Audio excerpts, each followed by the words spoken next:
अस्सलामुअलैकुम, welcome to doctor सैमिस clinic. आज एक डिजीज है। आज की वीडियो में आज की जो डिजीज है रेक्टल प्रोलैप होता क्या है, इसकी टाइप्स क्या हैं और इसको कैसे मैनेजमेंट की जा सकती है और होम्योपैथिक इसमें अपना रोल अदा करता है। चलें जी वीडियो को स्टार्ट करते हैं। रेक्टल प्रोलैप को समझने के लिए सबसे पहले आप प्रोलैप को समझिए। प्रोलैप का मतलब होता है वह किसी भी चीज का अपनी जगह से हट जाना, किसी भी ऑर्गन का अपनी जगह से हट जाना प्रोलैप कहलाता है। और रेक्टम को कहते हैं। रेक्टम हमारी इंटेस्टाइन का जो लास्ट पार्ट होता है, जब वो एनस से बाहर निकल आता है तो इसको रेक्टल प्रोलैप कहते हैं। अब ये रेक्टल प्रोलैप बच्चों में, बुजुर्गों में और औरतों में यकसा देखने को प्रोलैप जो है, इसके रीजंस क्या है? इसका सबसे पहला रीजन ये है, अगर सिस्टिक फाइब्रोसिस है, किसी पेशेंट को सिस्टिक फाइब्रोसिस की वजह से भी रेक्टल प्रोलैप हो जाता है। और अगर ये उन पेशेंट्स में, उन औरतों में स्पेशली देखने को मिला है जिन्होंने मल्टीपल वेजाइनल डिलीवरीज की हैं या मल्टीपल डिलीवरीज की वजह से due to relaxation of pelvic muscle उनको रेक्टल प्रोलैप हो गया है, तो ये भी एक रीजन है। उसके बाद इसका जो नेक्स्ट रीजन है वो है क्रॉनिक कॉन्स्टिपेशन। अगर पेशेंट को काफी लंबे अरसे से कॉन्स्टिपेशन है और उस कॉन्स्टिपेशन के लिए उसको काफी स्ट्रेन लगाना पड़ रहा है, काफी ज्यादा जोर लगा के पखाना करना पड़ रहा है और उस स्ट्रेन की वजह से उनको प्रोलैप्स हो जाता है। टाइप्स देख लेते हैं। इसकी टाइप्स जो है वो 3 टाइप्स हैं। सबसे पहली जो टाइप है वो प्राइमरी डिग्री है। प्राइमरी डिग्री में क्या होता है कि पेशेंट को जस्ट स्टूल पास करने से पहले और बाद में, बिफोर एंड आफ्टर, जो रेक्टम है वो प्रोलैप होता है, आगे पीछे वो बिल्कुल नहीं होता, just before and after passing the stool. तो ऐसी कंडीशन को हम बोलेंगे प्राइमरी डिग्री। सेकंड जो डिग्री है वो है पार्शियल डिग्री। पार्शियल डिग्री में क्या होता है कि प्रोलैप जो है वो पखाने के बाद होता है और काफी देर तक रहता है और किसी वक्त वो ठीक भी हो जाता है।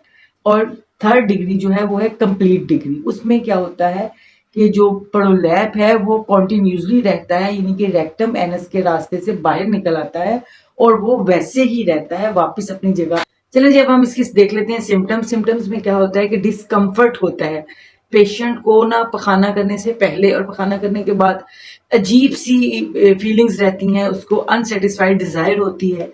पखाना करने के बाद जो एक रिलैक्सेशन वाली फीलिंग्स है वो नहीं होती।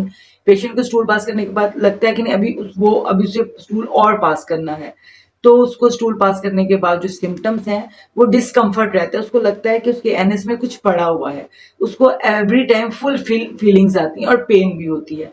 और सबसे ज्यादा जो सिम्टम है, जो बहुत ही इरिटेट करने वाली सिम्टम है, वो है कि एनएस से स्टिकी डिस्चार्ज होता रहता है। वो स्टिकी डिस्चार्ज की वजह से होता क्या है कि एनएस पे जख्म हो जाते हैं और खारिश होने लग जाती है। एक्सरसाइज से कैसे मैनेज कर सकते हैं?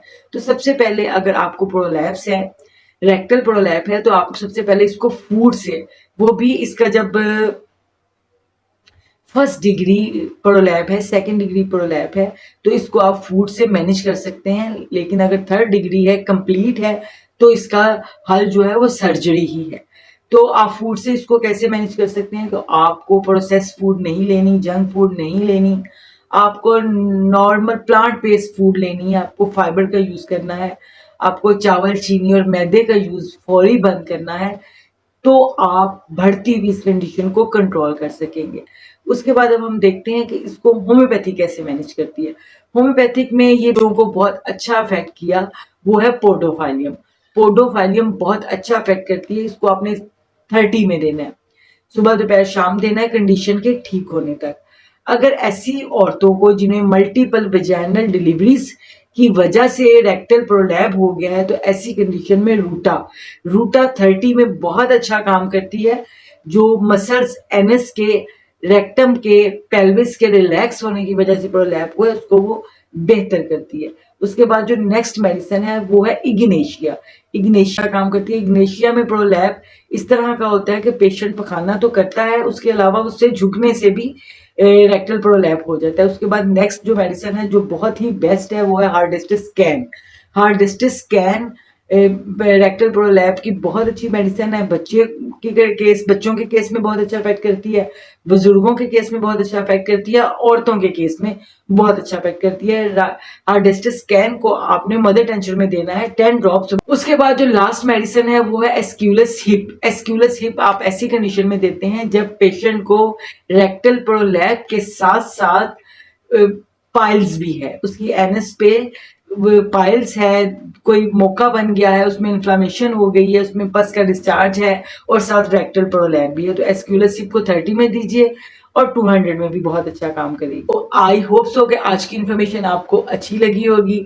मिलते हैं इंशाल्लाह नेक्स्ट वीडियो में नेक्स्ट टॉपिक के साथ। तब तक के लिए अल्लाह हाफिज। पाकिस्तान जिंदाबाद।